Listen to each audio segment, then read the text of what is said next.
All right, so here's my grow room, and I'm just gonna walk you through the different parts of that, show you what I got going on here. So first of all, this black PVC structure is kind of holding everything together. I had used it made it for another hydroponics project, but decided to repurpose it into this particular grow room. So you can see there, I have just a tank right here. It's 27 gallons and I have it most of the way filled up.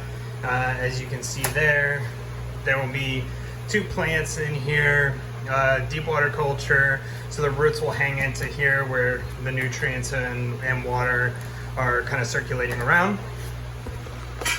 This net right here isn't used much right now, but as the plants get larger, they're gonna come up and I'll fan them out across this net so that they have a little bit of space to spread out and get the light from above.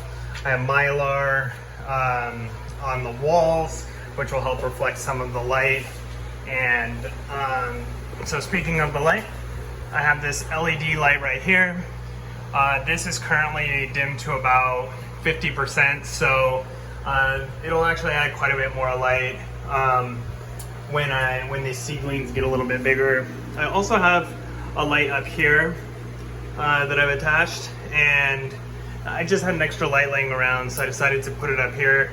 Again, this will provide a little bit more light when that time comes, but right now I'm going to keep it off. Here's where I have the air pumps that I'm using to oxygenate the water. So I have 2 pumps. I'm waiting for some more tubes for this pump. The idea is that each plant will have its own dedicated pump, and they'll sort of serve as backup pumps in case one of them goes out or anything like that.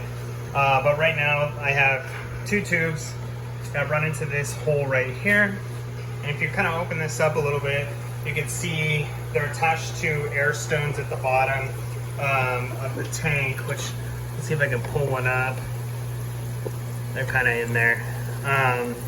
But they're basically just two air stones that make these bubbles. I have 4 more, so I'm gonna have 3 on each tank. That should be plenty, more than enough to create some oxygen for these roots. In deep water culture, that's particularly important because the roots are just hanging down into the nutrient solution. This right here is the pH controller. So it's kind of hard to see with the glare, but right now it's at 6.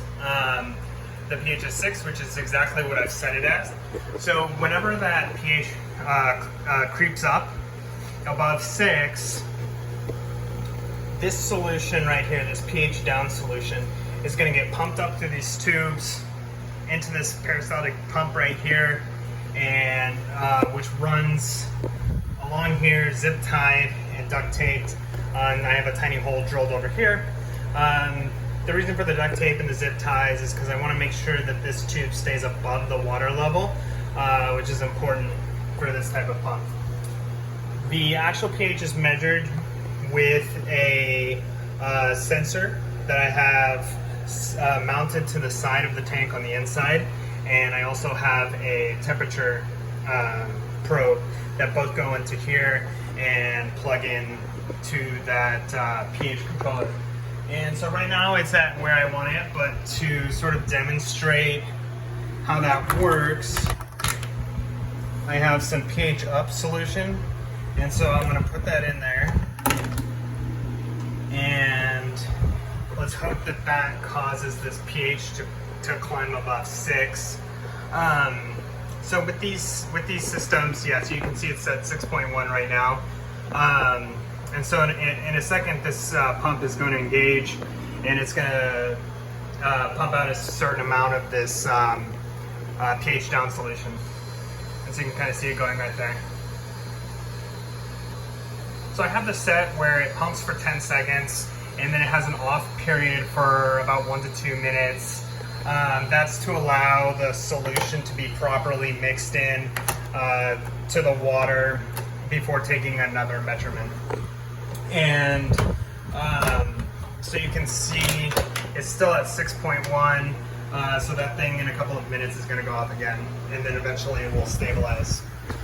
Another cool feature I have right here is this CO2 tank. Currently it's off, but I'm going to show you how that works. I have this CO2 sensor right here, so you can see that currently it's about 650 parts per million, which is slightly elevated above like the average room because I had this on earlier. I just turned it off for a few minutes. But basically, I have this range set from 1200 to 1500 parts per million. And so whenever the CO2 drops below that range, it is going to, so basically this regulator right here sort of daisy chains into the plug that's attached to the CO2 sensor.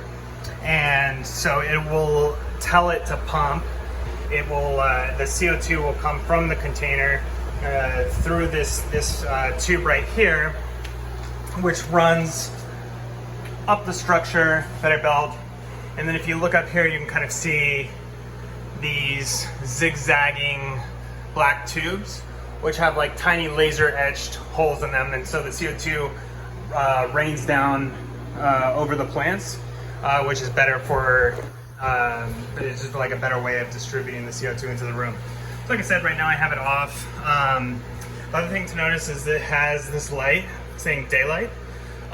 Plants only need CO2 while they're exposed to light. They use it for photosynthesis.